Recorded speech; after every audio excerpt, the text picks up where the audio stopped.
In front of me is POCO M4 Pro 5G, and let me show you how to block a number on this device. So first of all, you need to open your phone dialer, then tap on More icon and select Settings.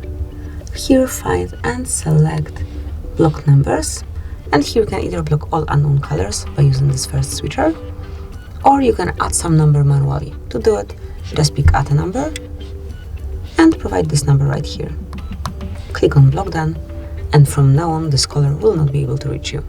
So this is how you can block unknown colors or provided numbers, but also you can block your own contacts. Just switch contacts, pick some particular one, tap on More icon then, and select Block Numbers.